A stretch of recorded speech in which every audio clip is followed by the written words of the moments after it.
Welcome, nighttime traveler, to Sleepy Bedtime Stories, your haven of stories and tales to help you sleep. This is the place where traditional tales come to life and accompany you on your journey to rest.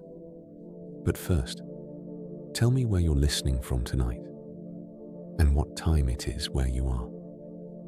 I'd love to know if you're joining me from your bed, from a cozy sofa, or perhaps from some corner of the world where you can still feel the spirit of ancient tales. Please leave me a comment. Every message from you is like a fragment of a precious amphora. If you'd like to support this space of peace and relaxation, subscribe and share the channel so that more people can find their refuge here. And now, take a slow, deep breath, because tonight we're going to dive into another thrilling story. The quiet retreat at the end of the valley. Chapter 1. The descent where the noise was left behind. The mist descends upon the valley like a grey silk cloak, gliding between the mountain peaks that rise on either side like giants asleep since the dawn of time. It is dawn, though here, in this forgotten corner of the world, the light never arrives in haste. It seeps in slowly, lazily, through the layers of mist that have enveloped this place for centuries, shielding it from the hurried passage of history. The air smells of damp earth, of ancient moss, of secrets kept beneath stones that no one has moved for generations. This is the Valley of Silence, a place whose true name has been lost in the folds of time, known only to those few who dared to descend its winding paths, leaving behind the noise of the world they knew. There is a stillness here that is found nowhere else. It is not the absence of sound, but something deeper, older. It is the silence that existed before humans learned to speak, before cities filled the air with their cries of trade and conquest. The trees flanking the path downwards are old, so old that their twisted trunks seem to tell stories in a language only the bark can remember. Their branches intertwine above the narrow path, forming a dark green tunnel where sunlight barely dares to penetrate. Every step taken downwards is a step back in time, towards a world where the rhythm of life was measured by the seasons, by the flow of the stream, by the song of the birds at dawn. The path is of worn stone, polished by countless bare feet and leather boots that have trodden it over the centuries. The hoof prints of mules and horses are still visible in some sections, deep gouges in the rock that speak of caravans that once carried salt, grain, and hope to this hidden refuge. No one knows for certain when the first settlement was established at the bottom of the valley. The oldest surviving records, fragments of parchments kept in distant monasteries, mention this place as early as the 8th century, when Christian clergy arrived in these mountains, fleeing the invasions that were ravaging the lowlands. But but the stones of the valley hold even older secrets. There are stone circles amongst the woods, pagan altars where the ancient inhabitants honored gods whose names have vanished like smoke. As the path descends, the sounds of the outside world begin to fade. First, the distant echo of bells from some far-off village dies away. Then the murmur of the wind roaring on the mountain peaks. Even the birds sing differently down here. Their trills are softer, more spaced out, as if they too respect the solemnity of this descent. The stream that runs alongside the path flows with hypnotic constancy, its crystal clear water leaping over polished stones, creating a rhythm felt more within the chest than in the ears. It is a sound that does not interrupt the silence, but completes it, makes it tangible, gives it texture. The valley walls gradually narrow, rising ever higher until they seem to brush against the low-hanging clouds that float motionless above the abyss. Here, sheltered from the wind and the prying eyes of the outside world, the air becomes denser, heavier with moisture and the sweet scent of wildflowers growing in the crevices of the rock. There are tiny orchids that exist only in these microclimates, petals white as ancient ivory, with golden centers that shine even in the twilight. The botanists who arrived here in the late 19th century were amazed by the diversity of life thriving in this world apart, species found nowhere else on Earth, adapted to this particular combination of altitude, humidity, and isolation. But this valley is not merely a sanctuary for plants and animals.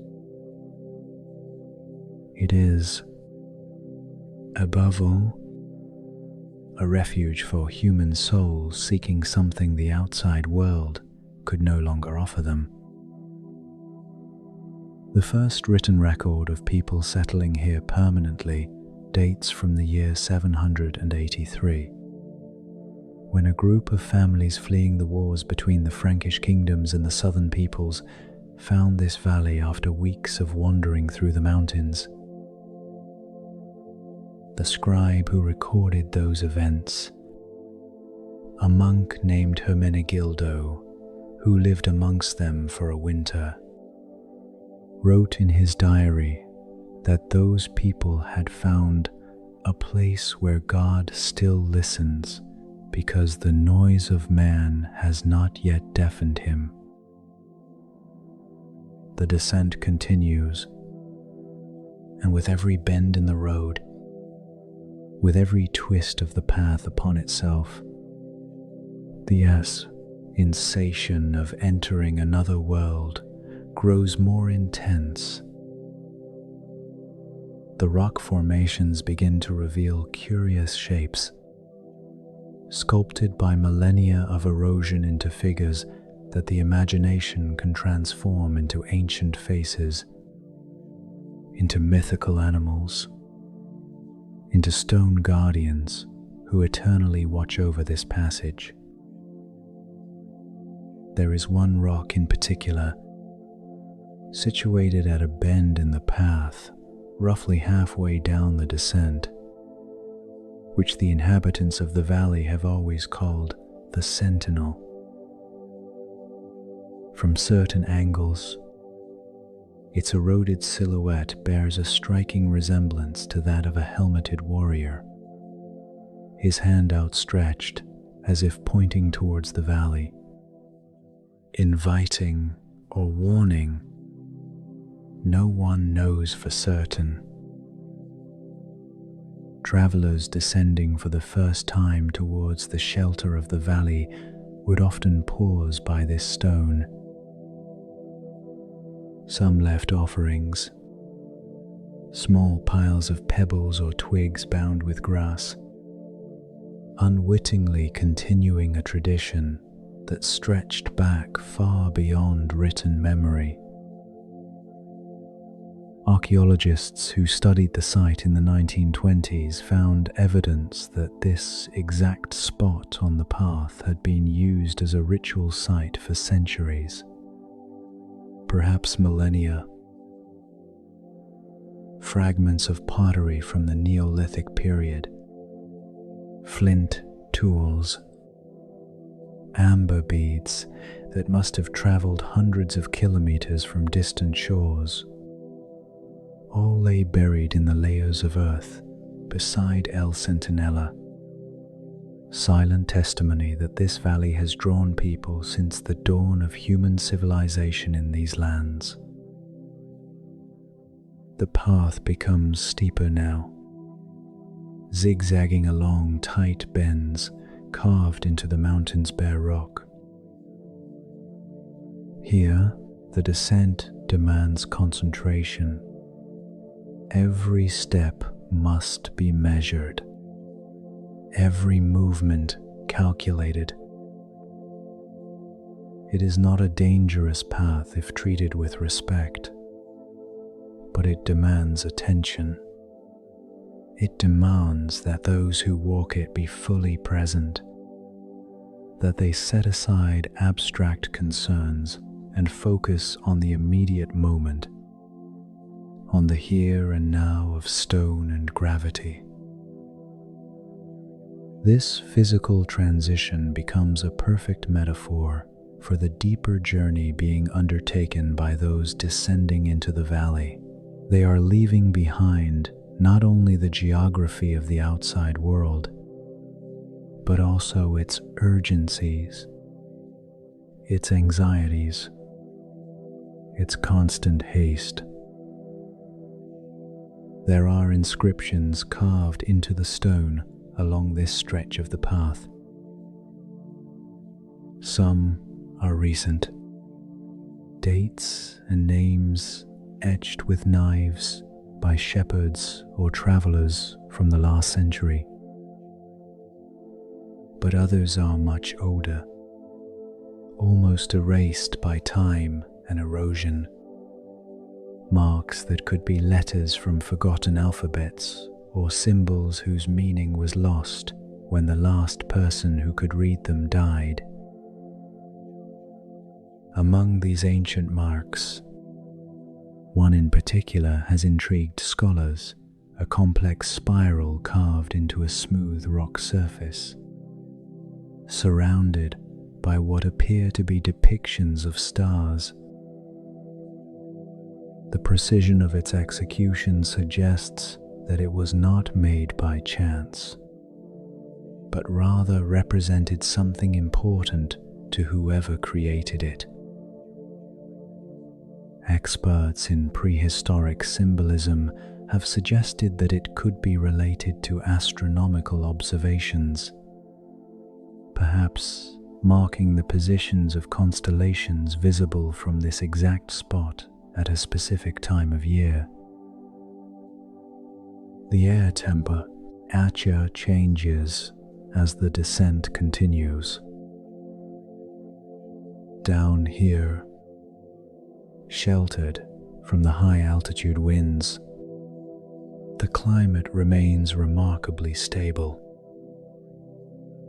In summer, when the lowlands bake under a relentless sun, the valley remains cool, refreshed by streams flowing down from glaciers hidden in the highest peaks. In winter, whilst the mountain villages are buried under meters of snow, the valley receives only a light dusting, enough to cover the ground with a white blanket but never enough to completely isolate its inhabitants.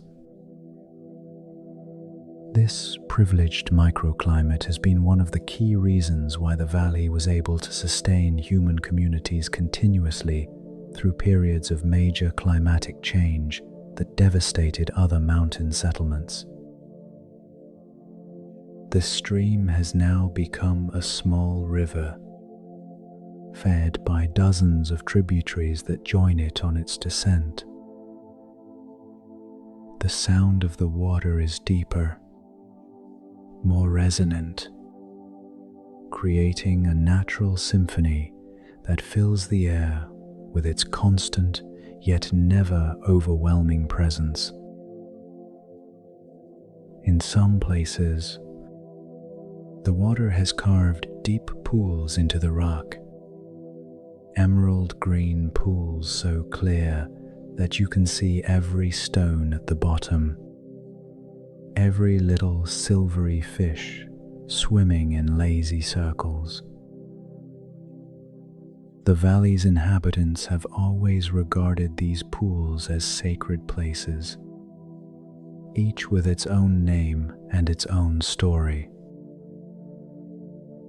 The mirror pool, so called because on windless days its surface perfectly reflects the sky and the surrounding rocks. The deep pool, whose bottom, according to local legends, has never been reached. An endless well hat connects to the very bowels of the mountain. The first sign of permanent human settlement appears, a low dry stone wall, built with the skill of generations of builders who learnt to stack stones without mortar in such a way that they have withstood centuries of rain and frost. This wall marks the boundary of what were once terraced fields, each level carefully carved into the mountainside to create small, flat areas where rye, barley, and the local varieties of potato, which arrived in these mountains in the 17th century and transformed the lives of the valley's inhabitants, could be planted, allowing the population to grow to a size never before possible.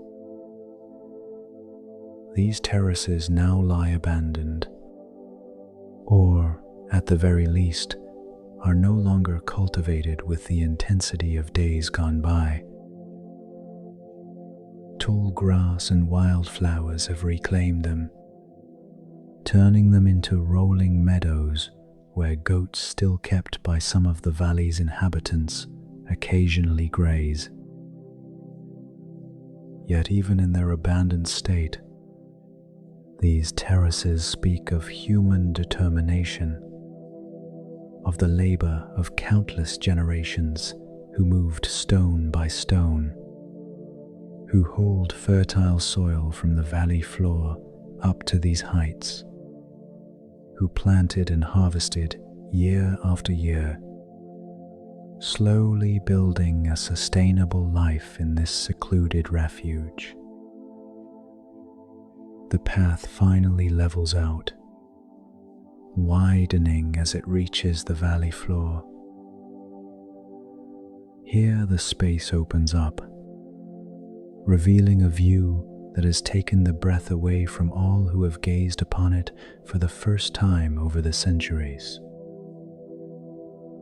The valley stretches out before he visitor like an open book of deep green, flanked by rock faces rising almost vertically on either side, creating the sensation of being at the bottom of a natural cathedral of impossible proportions. The valley floor is gently undulating, covered in meadows where the grass grows so tall that it sways like green waves when the occasional breeze manages to reach these depths.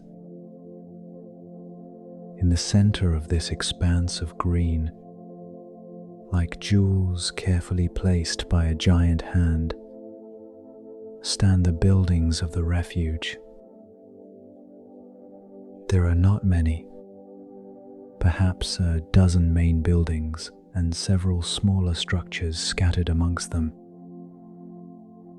All are built of local grey stone, their roofs covered with slate that glints silver when the slanting sunlight manages to reach it. These buildings do not appear imposed upon the landscape, but rather emerge from it, as if they had grown naturally from the mountain rock itself. Their forms are simple yet perfectly proportioned, with thick walls necessary to retain heat in winter and coolness in summer, with small but strategically placed windows to capture every available ray of light. The largest structure is clearly the oldest, a two-story building with external buttresses suggesting repairs and reinforcements carried out over the centuries.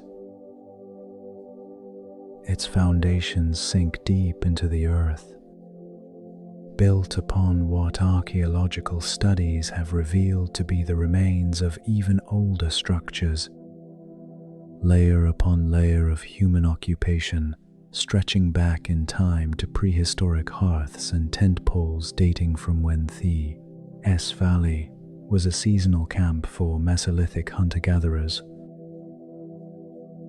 This main building served various purposes throughout its long history. It began as a communal hall, a place where the first families to settle here could gather to share food, warmth and company during the long winter months when ice made any journey out of the valley impractical. Over the centuries, rooms were added, upper floors were built, and deep cellars were hewn into the bedrock to store food and provisions. In the 11th century, when Benedictine monks established a small monastery in the valley, the building was expanded to include a chapel in its east wing, a simple yet beautiful space with a vaulted ceiling carved from the mountain rock itself. Surrounding the main building, arranged in a pattern that appears haphazard, but which in fact reflects centuries of practical use and evolution, are the other structures of the settlement. There is a barn with thick stone walls and small openings that allowed for ventilation whilst keeping the crops safe from rodents and damp. There is a workshop where metal has been worked for generations, evidenced by the layers of iron slag that can still be found mixed with the surrounding earth.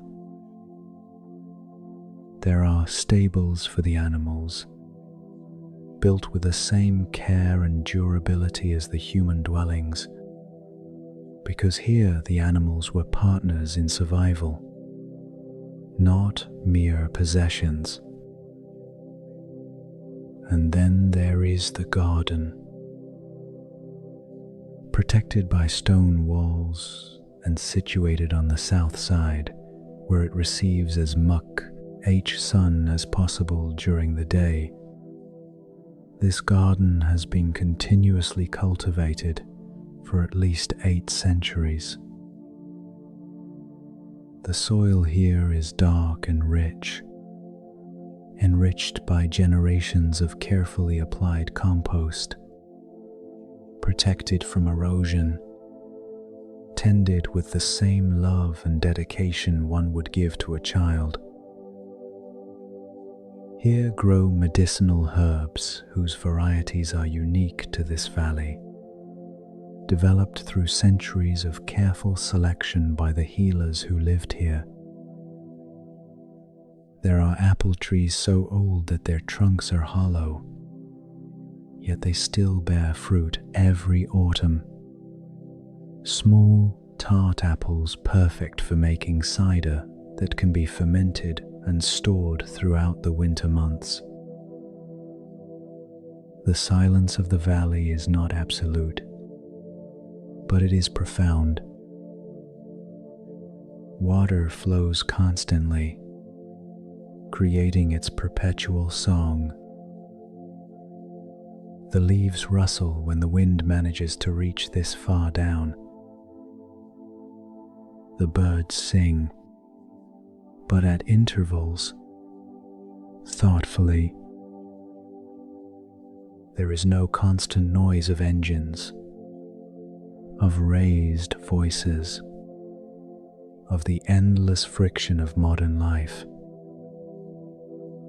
Time itself seems to move differently here, more slowly, more deliberately. Days are measured by the movement of the mountain's shadows across the valley floor, by the angle of the light, by hunger and satiety, by the work that needs to be done and the rest that must follow. The first documented inhabitants of the refuge arrived in a time of great upheaval. It was the year 783, and the kingdoms of what we now know as France and Spain were in constant conflict. The borders were fluid. Armies marched and counterattacked, and in the midst of it all, ordinary people suffered. Entire villages were plundered, harvests requisitioned, young people forced into military service. A group of 7 families, about 30 people in total, decided they'd had enough. They gathered everything they could carry, took their few animals, and fled to the mountains. They had no specific destination in mind. They simply knew they needed to get away, to climb high enough so that the wars in the valley could not reach them. For weeks they wandered, losing animals in the frozen heights, burying the weak and sick who could not endure the journey. When they finally found the descending path leading to this hidden valley, half of them had died, and the survivors were on the brink of despair. But as they descended, feeling the air grow warmer, seeing the green meadows and the clear water flowing abundantly, they felt something they had not experienced in months: hope. They built temporary shelters from branches and skins during that first summer, then began work on more permanent structures before winter arrived. They did not know if they would survive that first cold season, isolated deep in the mountains without adequate provisions, and with no knowledge of the terrain.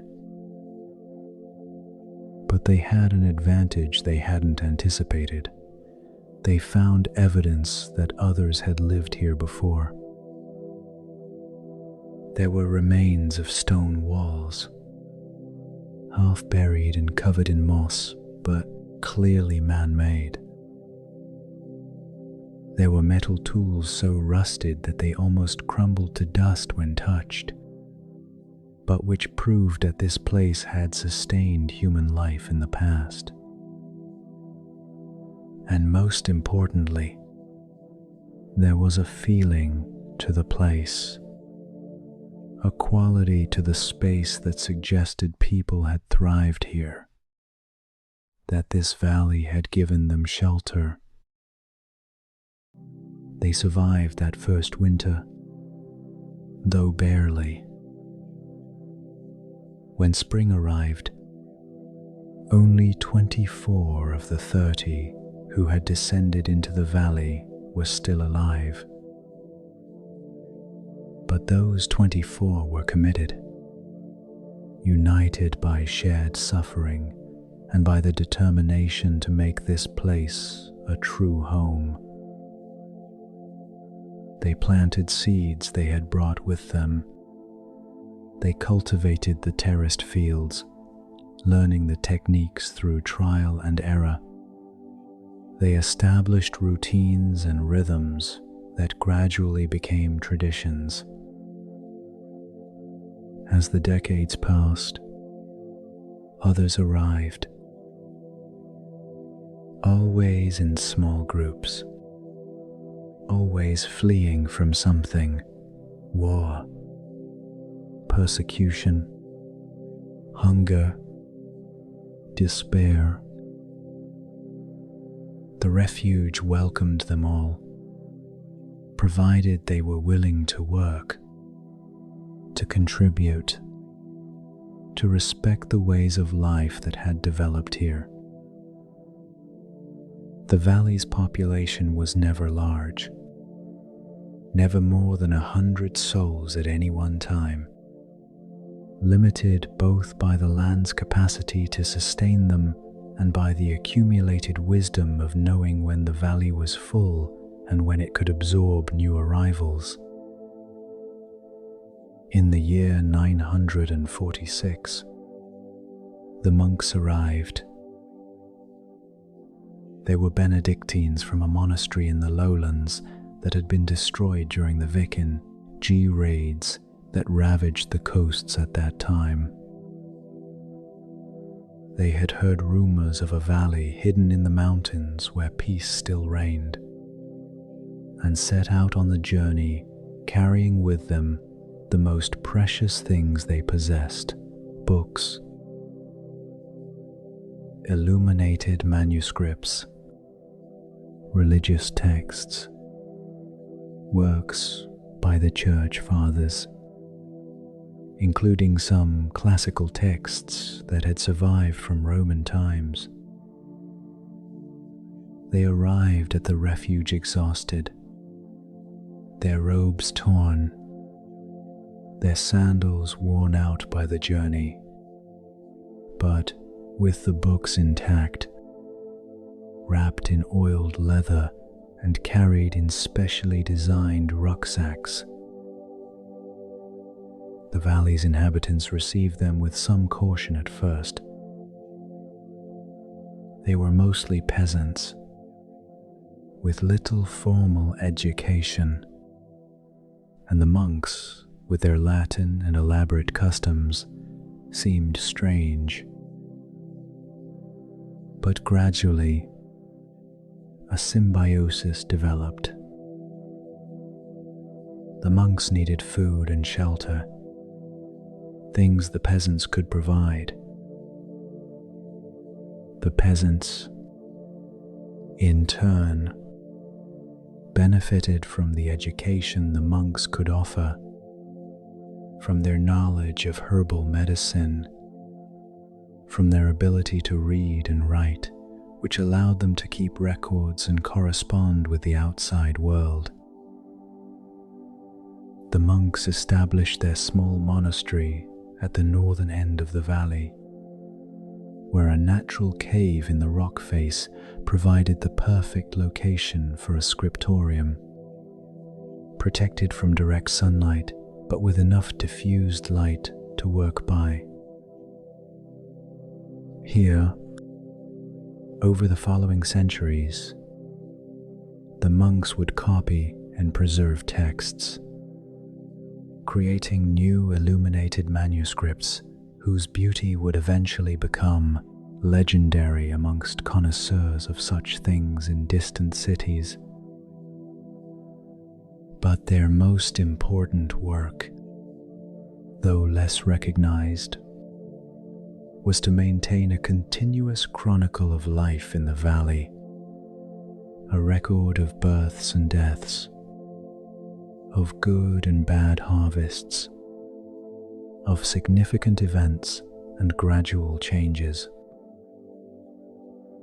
These chronicles, which have survived in fragments and are now preserved in various museums and libraries across Europe, provide a unique window into medieval life in a place removed from the great events of history, yet no less real or significant for it.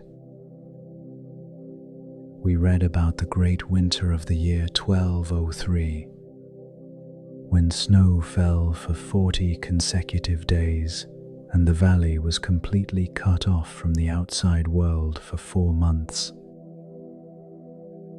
We read about the arrival of a family of blacksmiths in 1256, whose skills transformed the local economy by enabling the production of higher quality tools. We read of an epidemic in 1348, likely linked to the Black Death that was ravaging Europe, although here it arrived in a milder form and caused fewer deaths than elsewhere. What emerges from these chronicles is a portrait of a community which, although small and isolated, was self-sufficient. They had blacksmiths and weavers, healers and midwives, carpenters and masons. They celebrated festivals at the equinoxes and solstices, maintaining traditions that blended Christianity with older pagan customs in a way that would have scandalized theologians in the big cities, but which here seemed perfectly natural. They made music with simple instruments, flutes carved from bone and drums made from goatskin, and sang songs that had been passed down orally for so many generations that no one could remember who had first composed them. The valley prospered during the Middle Ages, to the extent that prosperity was possible in such a remote place. The peace it offered was its greatest wealth. Whilst in the lowlands armies marched and cities burned, whilst the plague ravaged entire populations and famine followed poor harvests, the valley remained relatively untouched, protected both by its geography and its strategic insignificance. No warlord considered it worth the effort to conquer a hidden valley that contained neither gold nor obvious riches. The paths leading to it were too difficult to transport armies, and the valley itself was too small to sustain a garrison. But the isolation was never complete. Several times a year, small groups would leave the valley to trade in distant markets, taking with them the specialized products they produced, medicinal herbs of exceptional quality, matured goat's cheese, particularly fine woolen fabrics. They returned with salt, raw metal, seeds, and occasionally news from the outside world. Through these limited contacts, the valley's inhabitants maintained a tenuous connection with wider civilization, enough to know that their way of life was becoming increasingly rare, increasingly anachronistic. The Silent Refuge at the end of the valley. Chapter 2 is less than #2. Number is greater than the gentle light awaiting in the refuge. The mist slowly lifts over the valley as the first rays of dawn touch the tops of the ancient fir trees. The cold morning air carries the scent of damp earth and the moss growing on the ancient stones of the path. Every step on the fallen leaves produces a muffled rustle, as if the forest itself were breathing with a slow, eternal rhythm. The refuge is barely visible amongst the trees. Its silhouette of weathered wood emerges like a silent promise at the end of the winding path. The building stands modest yet solid, with log walls fitted together with the precision that only years of experience in these remote mountains can afford.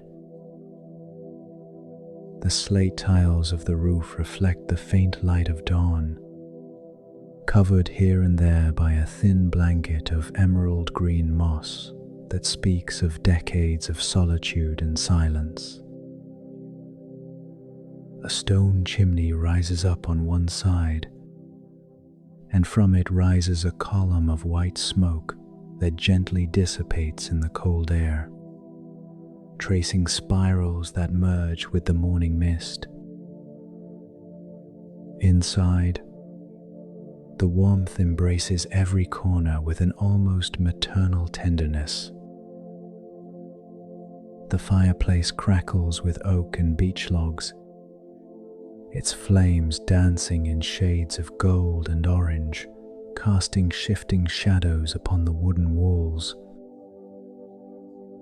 The space is intimate, designed not to impress, but to welcome.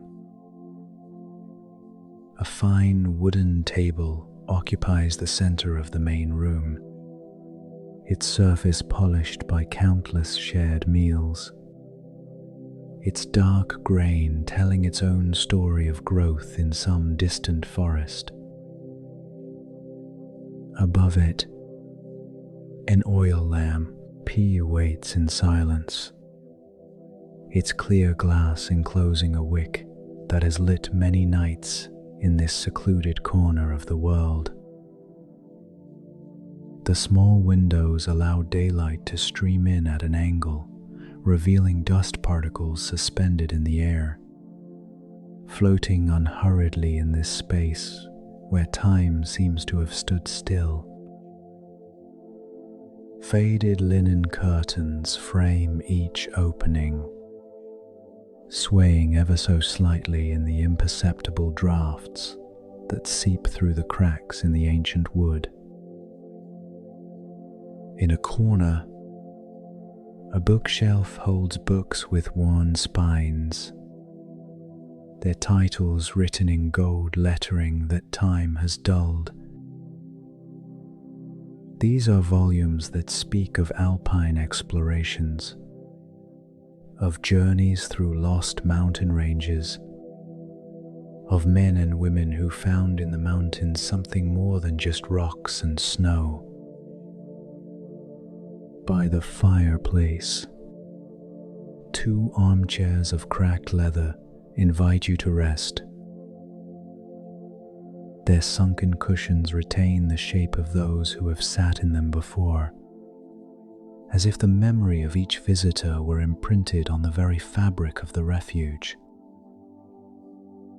A woolen blanket woven in earth and ochre tones rests on one of them, folded carefully, waiting to offer its warmth to whoever needs it.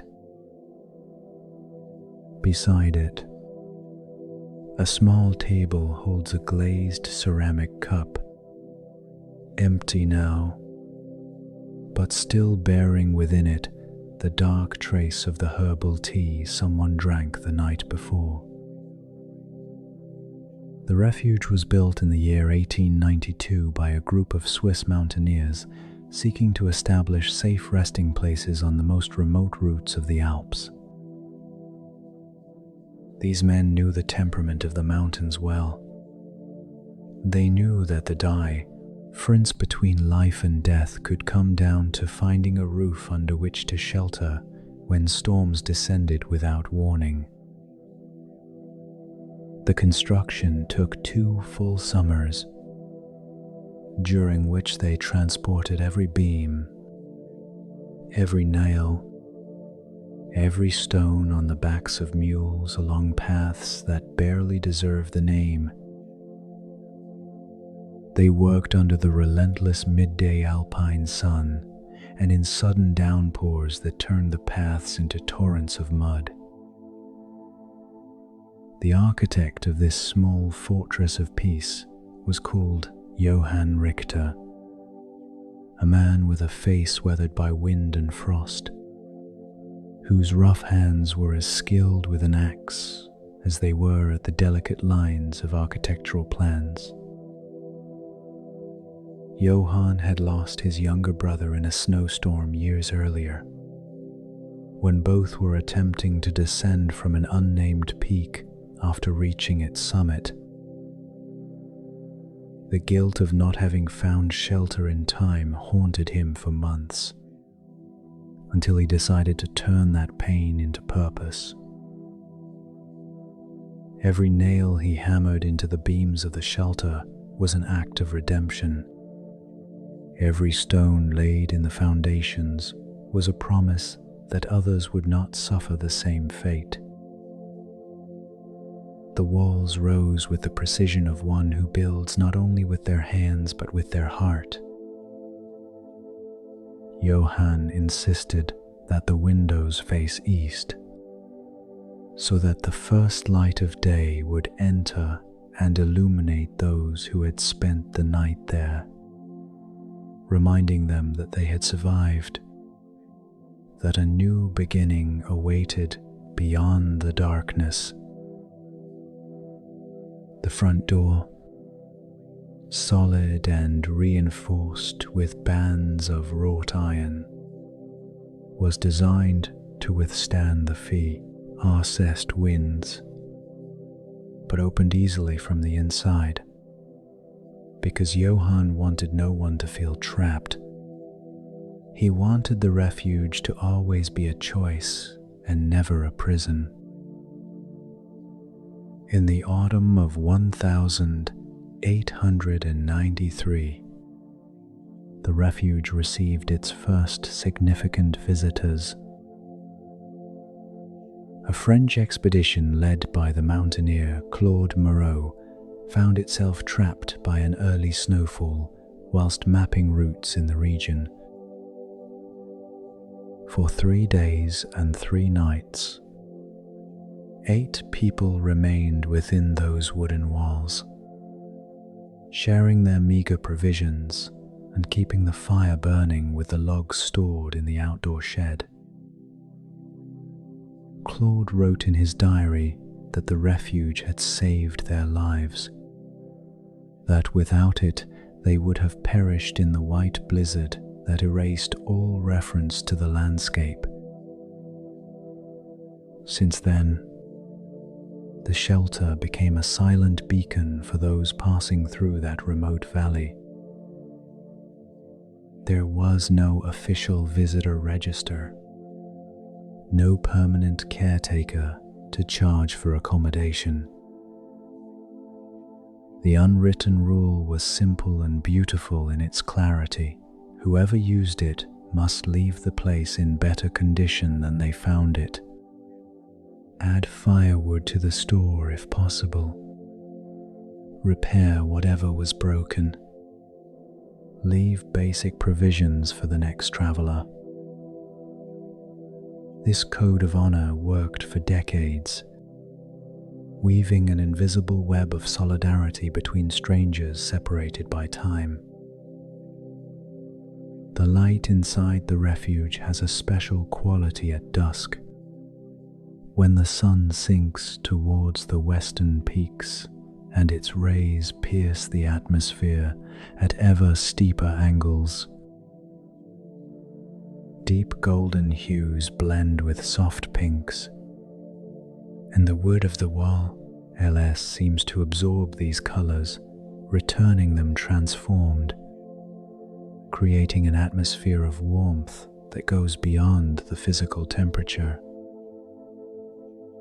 It is at these moments that the refuge reveals its true nature, not as a mere building, but as a sacred space where the human and the natural find a perfect balance.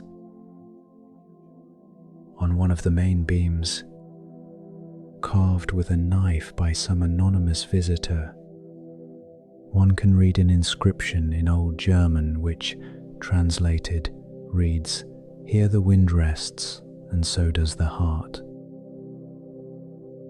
The letters are uneven, no doubt made by tired hands after a grueling day's march. Yet there is a profound truth in them that resonates with every person who has crossed that threshold. For the shelter offers more than protection from the elements. It offers a respite from the constant noise that characterizes life in the populated valleys. A moment of silence where thoughts can settle like dust after a storm. The kitchen occupies the opposite end to the main fireplace. Equipped with a cast iron stove dating from the early 20th century, its surface is marked by the traces of constant use. Small scars where pots and pans have rested thousands of times. Next to it, a simple cupboard holds enameled metal plates, wooden spoons with worn handles, a set of knives whose blades have been sharpened so many times that their original width has been reduced by half. Everything here speaks of functionality stripped of ornamentation, of objects that fulfill their purpose without any pretense. In the small pantry 3, it opens behind a low door. Glass jars contain dried pulses, brown rice, coarse salt. Someone recently left a tin of sardines in oil. Its label in French, suggesting that the last visitors came from the southern valleys. There is also a packet of mountain herbal tea, wrapped in brown paper and tied with string, its herbal scent barely escaping through the folds. These small gestures of provision create a chain of care that stretches back and forth through time, connecting people who will never meet, but who share a tacit understanding of what it means to depend on the kindness of strangers. Night begins to fall over the valley with that gradualness characteristic of the highlands, where twilight stretches out for what seems like an eternity. Shadows lengthen from the trunks of the fir trees, creeping up the slopes like dark fingers seeking to reach the last patches of golden light on the peaks. The sky shifts from deep blue to deep indigo, and the first stars begin to twinkle timidly before settling into the constant glow of those who have always been there, waiting patiently for daylight to retreat so they might reveal themselves. Inside the refuge, someone lights the oil lamp on the table. The small flame comes to life with a soft hiss, its yellow light spreading in a circle that pushes the shadows into the corners. The face of the person who lit it remains in shadow, but their hands are visible, hands that know the exact movement to adjust the wick so it doesn't smoke. Hands Hat have performed this action countless times in other shelters. On other nights, there is a silent liturgy in these small acts of care, a ritual that transforms the mundane into something close to the sacred. The person now staying in the shelter for the night is a woman of indeterminate age. She could be 40 or she could be 60, because her sun-tanned face, marked by sincere smiles, holds secrets that conventional wrinkles do not reveal. Her name is Elena, though she has written that name only in the small notebook she keeps in her rucksack. Because here, in this space between worlds, names seem to lose some of their importance. She arrived at the refuge whilst the sun was still high in the sky. After walking since dawn along paths she knows by heart, but which always reveal something new to her, Elena leaves her rucksack by one of the armchairs and begins to settle in for the night. First, she adds 2 logs to the fireplace, watching as the flames welcome them with eager tongues that lick the bark until it is charred. The heat rises noticeably, creating a bubble of comfort that contrasts with the cold already beginning to seep in from outside. Then she takes off her hiking boots, freeing her feet from the constant pressure of the stiff leather. He places them near the fire to dry them out completely, although the moisture they contain is minimal because the day has been dry. One of those autumn days that offer a final caress of summer before winter claims its dominion. She prepares a simple herbal tea with the herbs she found in the pantry, pouring hot water from the kettle she has placed on the stove into one of the metal cups. The steam rises in lazy spirals, carrying the scent of mint and wild thyme. Elena holds the cup in her hands, letting the warmth seep into her palms, into her fingers, as if she could absorb not only the temperature, but also the patience with which these plants grew on some sunny hillside, the tranquility of the summer afternoons when they were gathered and dried. She sits in one of the leather armchairs and lets her body sink into the worn cushions. The silence in the refuge is deep but not absolute. There is the constant crackling of the fire, the occasional creak of wood expanding or contracting with the changes in temperature, the almost imperceptible whisper of the wind seeking entry through every tiny gap. These sounds do not break the silence but rather enrich it, creating a texture that is more a presence than an absence of noise. Elena closes her eyes and allows her mind to wander aimlessly. Thoughts come and go like clouds pushed by invisible breezes. She remembers the first time she found this refuge, more than 10 years ago now, when she was fleeing a life that had become unbearable in its complexity and demands. She had climbed into the mountains with no clear plan, driven solely by the need to get away, to put physical distance between herself and everything that was suffocating her. Discovering the refuge at Dua SK on that first day was like finding a message left specifically for her. an invitation to stop and breathe.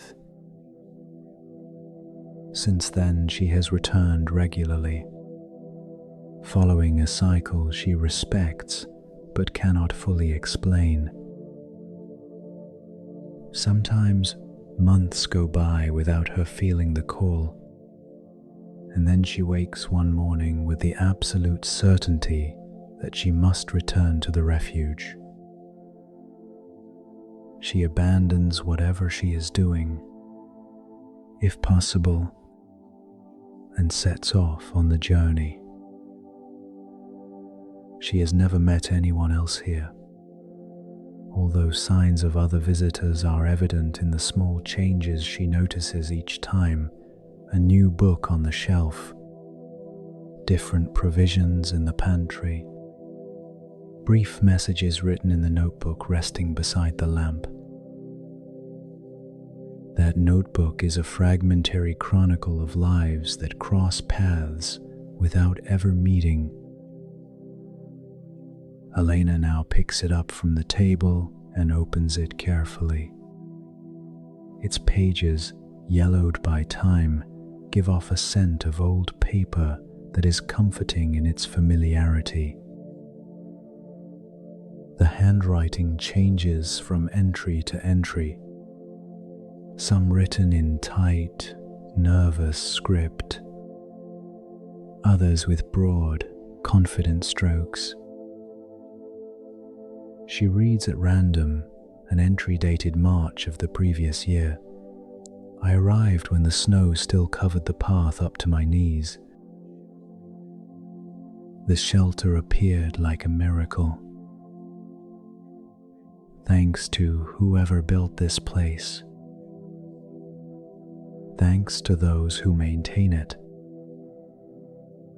I left some firewood and a few candles. May the next traveler find peace here as I did. He turns several pages and finds another entry, this time in Italian. The rough translation reads, "A storm for 2 days. The wind howled like a wounded animal. Inside, all was calm. I read 3 whole books and slept as I hadn't slept in years. Tomorrow I shall descend into the valley. A part of me wants to stay forever."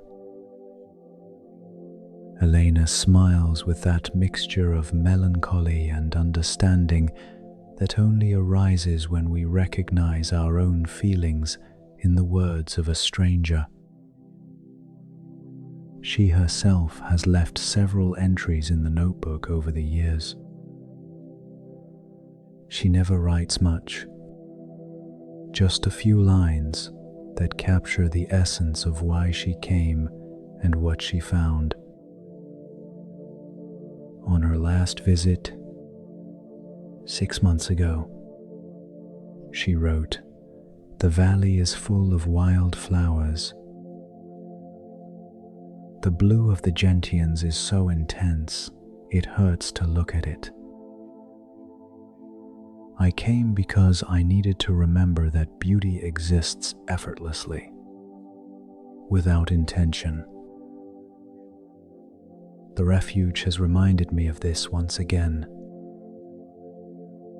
She reads her own words as if someone else had written them, recognizing the truth in them, but feeling that they belong to a version of herself that is no longer exactly the one holding the notebook now. Night settles completely over the refuge. Outside, the darkness is almost total, broken only by the faint glow of the stars that multiply across the clear sky to form a luminous tapestry of astonishing density.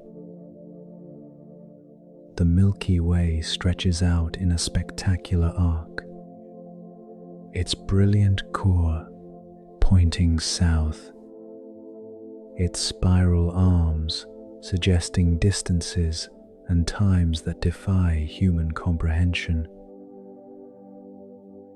In the towns of the valley, these stars are invisible, obscured by light pollution that turns the night into a perpetual twilight. But here, in this forgotten corner of the world, the universe reveals itself in all its indifferent magnificence. Elena gets up and walks towards one of the windows.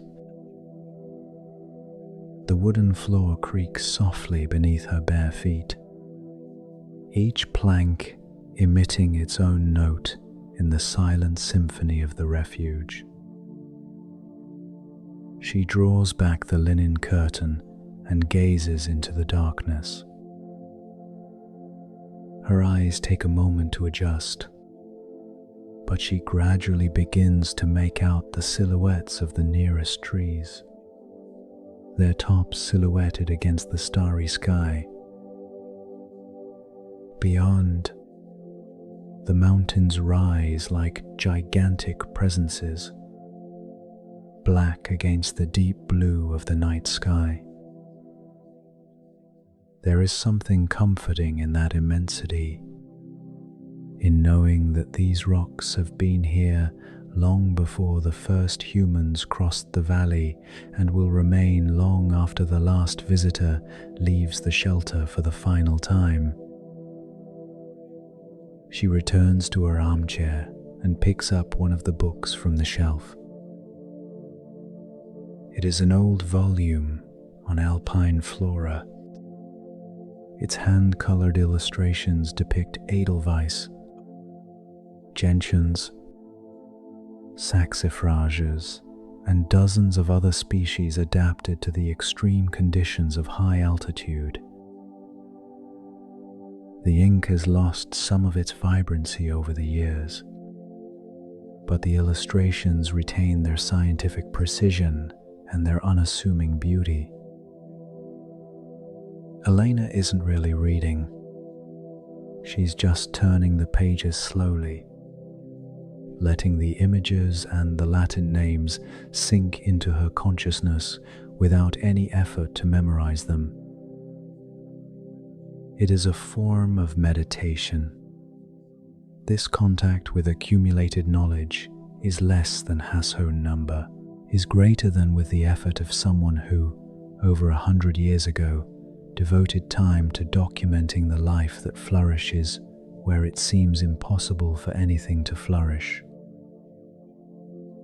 The fire has consumed the logs, she added, and now burns with less intensity. Its flames lower but more steady. Elena considers adding more wood but decides against it. There is enough heat in the room to keep her comfortable, and the smaller fire creates a more intimate atmosphere, more suited to the late hour.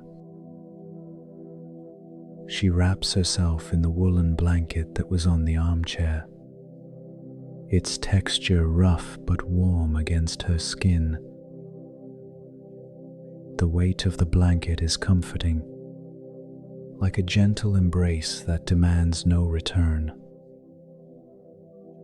Elena's thoughts drift to the reasons that brought her to the refuge this time. It has been a difficult few months in the valley. Months of decisions she had to make without being sure of any of them, of conversations that left more questions than answers. Nothing dramatic, nothing that could be described as a definitive crisis, but an accumulation of small worries that eventually became too much to bear. The refuge has always been her place to process, to allow things to settle without the pressure of having to resolve them immediately. Here, surrounded by silence and simplicity. The worries that seemed urgent reveal their true nature. Some dissolve completely, recognized as anxieties fabricated by an overactive mind. Others remain but lose their sting, transforming from intractable problems into manageable challenges. And still others reveal themselves as truly important, deserving of attention and care when she returns to the valley. The retreat does not solve anything on its own, but it creates the mental space necessary for her to find clarity herself. The hours pass without Elena keeping track of them. There is no clock in the refuge, and she carries none. A conscious decision every time she climbs up. Time here is measured by sensations, hunger signaling that it is time to eat, tiredness suggesting she should sleep, the light marking the cycles of the day.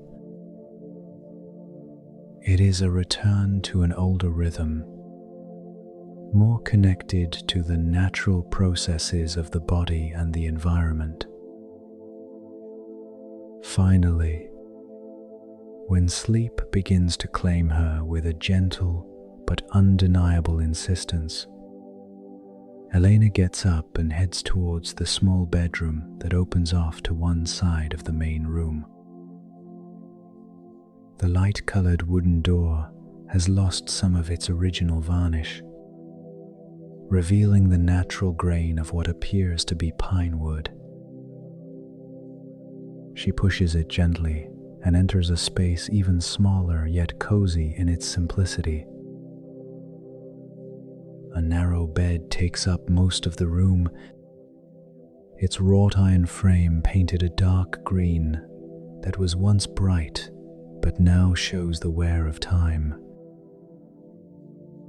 The mattress is thin but surprisingly comfortable, stuffed with something that could be wool or horsehair, materials that mold to the body without giving way too much. The sheets are made of thick linen, washed so many times that they have acquired a softness no new fabric can match. There are 2 extra blankets folded at the foot of the bed, in case the night turns out to be colder than expected. A small window faces east, ready to let in the first light of dawn. Through it, Elena can see the dark outline of the mountains against the starry sky. Tomorrow, when the sun touches those peaks, its light will gradually descend the slopes until it reaches the refuge, and it will be time to wake up, to prepare a simple breakfast, to begin the descent back down to the valley. But that is tomorrow, a future that exists only as an abstract possibility. Now, what exists is this moment of transition towards rest. She slips under the sheets and blankets, feeling the initial chill of the fabric, which quickly yields to the warmth of her body. She settles on her side, with her knees slightly bent, her hands beneath her cheek. The pillow smells faintly of lavender. Someone must have put dried flowers inside it.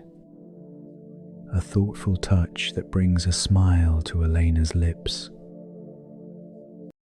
She closes her eyes and listens. The nighttime silence of the refuge is different from that of the day.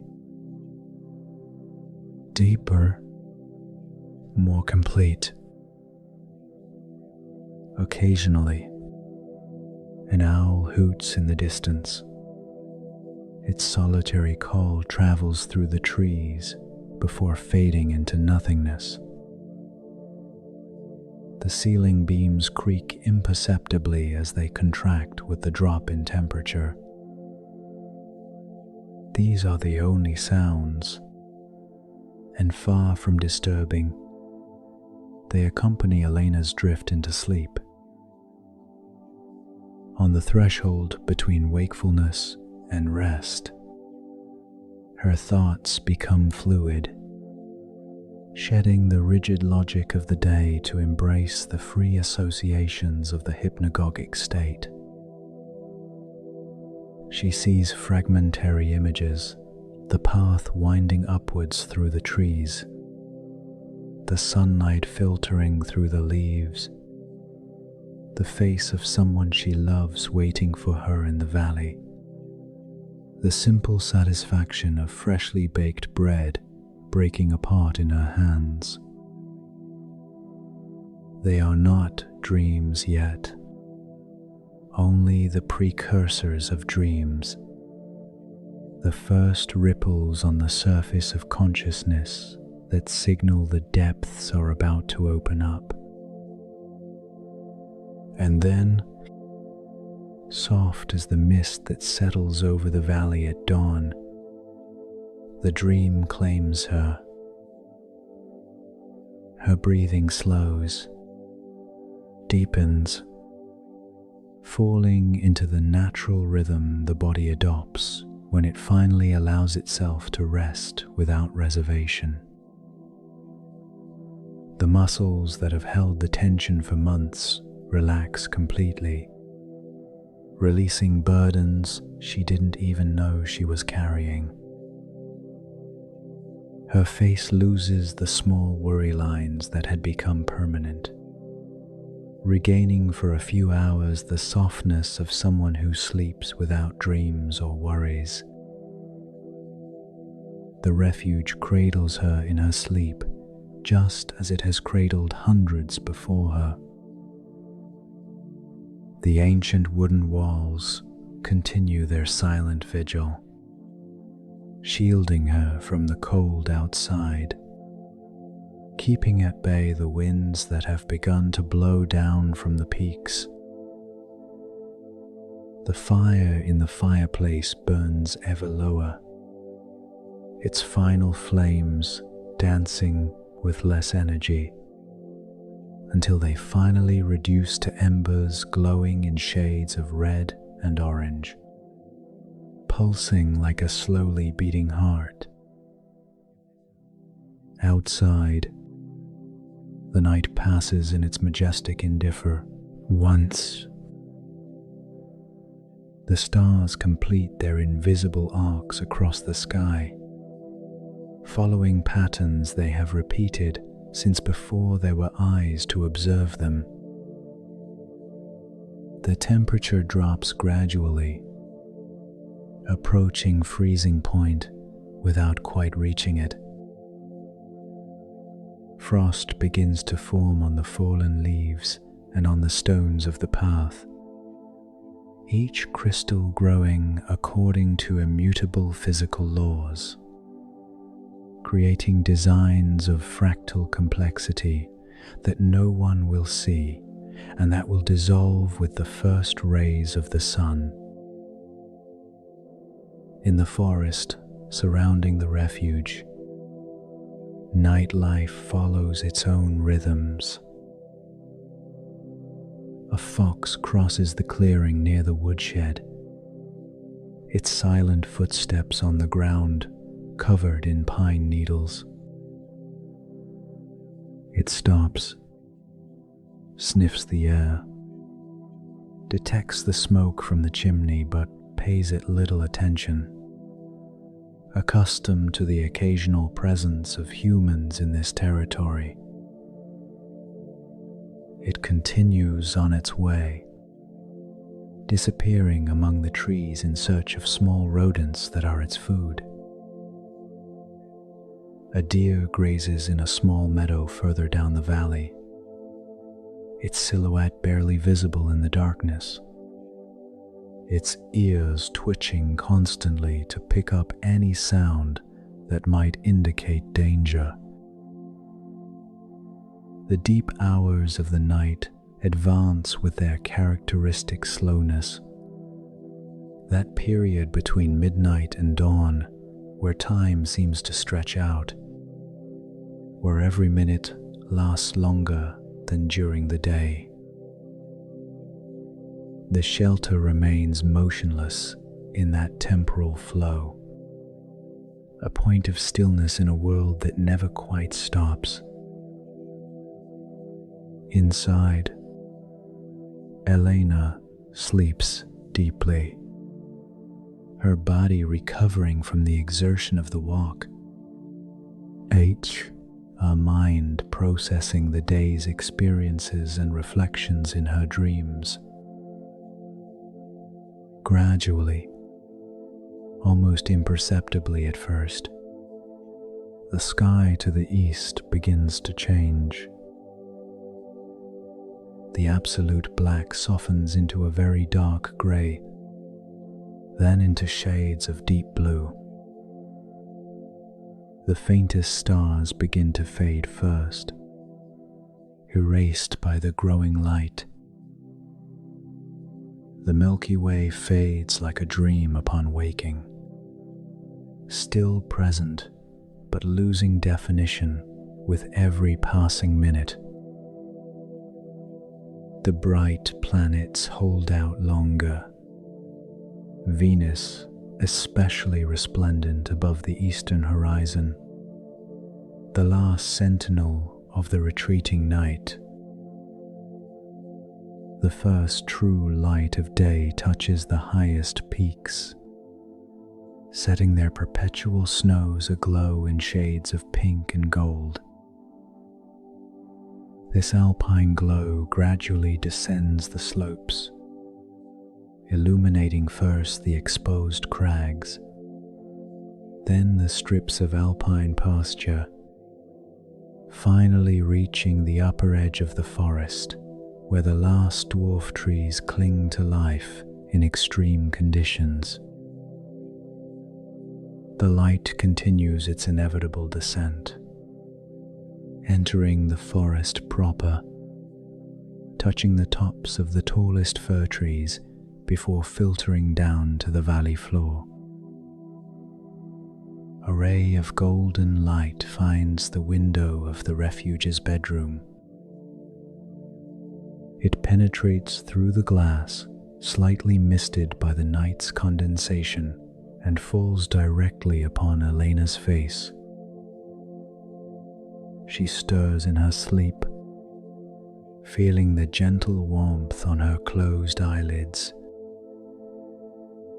Her eyes open slowly, blinking against the brightness, taking a few moments to remember where she is.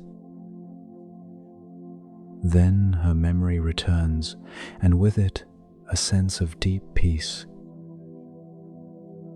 She lies still under the blankets for several minutes, simply watching as the light shifts in intensity and angle, as dust particles float in its golden beam, creating an almost magical effect.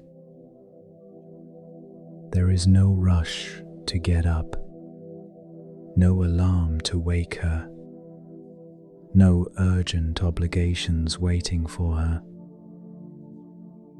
This is time stolen from ordinary life, a gift she has given herself and which she will not waste in haste. Finally, she sits up, letting the blankets fall around her waist. The air in the bedroom is cool but not unpleasantly cold.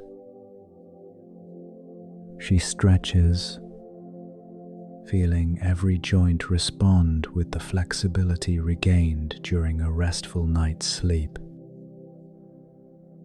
Her feet touch the wooden floor, cold against the soles but comforting in its solidity. She puts on a thick jacket over the clothes she slept in and heads out to the main room. The fire in the fireplace has reduced to grey ashes, with a few embers hidden within, still retaining a faint reddish glow. Elena kneels in front of it, first adding small twigs to the embers and blowing gently. The air stirs the embers, which respond with a flash of light and heat.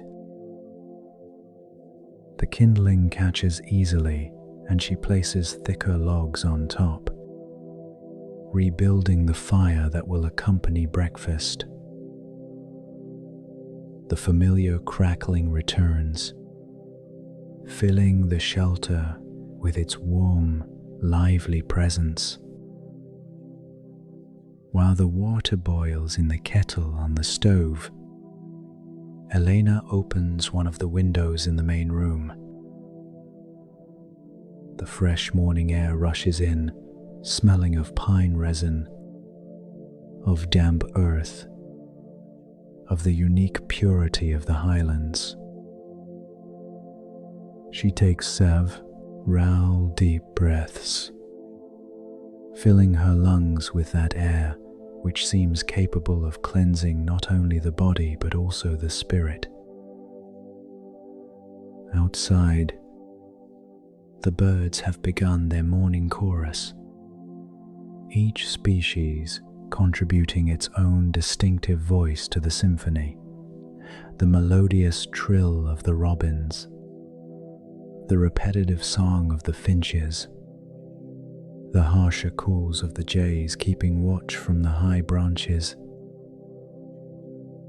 She prepares a simple breakfast with what she finds in the pantry and what she brought with her, bread she baked 2 days earlier, which stays fresh thanks to the dry mountain air. A little goat's cheese bought in the last village before beginning the ascent. Apples she picked from a wild tree along the way. She eats slowly, savoring every bite, aware of every texture and flavor in a way she rarely manages during her usual meals. The herbal tea burns pleasantly down her throat as she swallows, awakening her body from within. After breakfast, before getting ready to descend, Elena takes her personal notebook out of her rucksack and writes. It is not an entry for the Refuge's communal notebook, but private notes, thoughts she wants to capture before they fade away with a return to everyday life. She writes about the silence and what it has taught her this time, about the decisions she now sees more clearly, about the gratitude she feels for the existence of this place and for all the strangers who have maintained it over the years. When he finishes writing, he puts the notebook away and begins the final preparations to leave. He washes the cup and saucer he used, drying them carefully before returning them to their place in the cupboard. He sweeps the floor around the fireplace where some ashes have fallen. He adds firewood to the shed store, following the unwritten rule of leaving more than he found. He checks that the windows are tightly closed but not locked, so that the next visitor can enter easily. Before leaving, he pauses in the center of the main room and looks around one last time.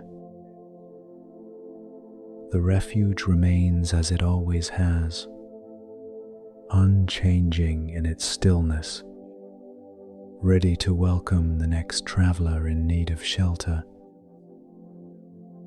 Morning light streams through the windows, filling the space with golden warmth. Everything is in order. Everything is ready to remain what it has been for over a century, a place of peace at the end of the valley, a gentle light awaiting whoever needs it. Elena puts on her rucksack, adjusts the straps until the weight is comfortably distributed across her shoulders and hips. She takes one last look at the wooden walls, at the fireplace where the fire burns quietly, at the armchairs that hold the memory of so many rests. Then she opens the door and steps out into the crisp morning air. She closes it carefully behind her, making sure the latch clicks into place. Her footsteps on the path of leaves begin the descent back down to the valley, but a part of her remains here, as she will always remain for all those who have found refuge within these walls. The path winds through the tray, disappearing from view after a few meters. Elena walks with a steady but unhurried pace, stopping occasionally to observe some detail of the forest that catches her eye, a cluster of mushrooms growing on the fallen trunk of an ancient tree, a perfect spider's web stretched between two low-hanging branches and covered in dewdrops that glisten like diamonds in the early sun. A group of butterflies fluttering around the last wild flowers of autumn. The cottage is left behind, once again enveloped in its characteristic silence, waiting. Days will pass, perhaps weeks, before another person finds their way to its door. In the meantime, it will remain just as Elena left it, just as hundreds have left it before, a silent testament to the human capacity to create places of kindness and welcome even in the most remote corners of the world. The sunlight continues to rise in the sky, its gradual warmth melting the last traces of frost in the shadows. The day moves towards its fullness, whilst the shelter rests in its clearing in the forest, fulfilling its purpose simply by existing, being that beacon of calm and safety for whoever needs it. And so it will remain, patient and unchanging, until another weary soul finds its door at the end of the valley and discovers the gentle light that has always been waiting there.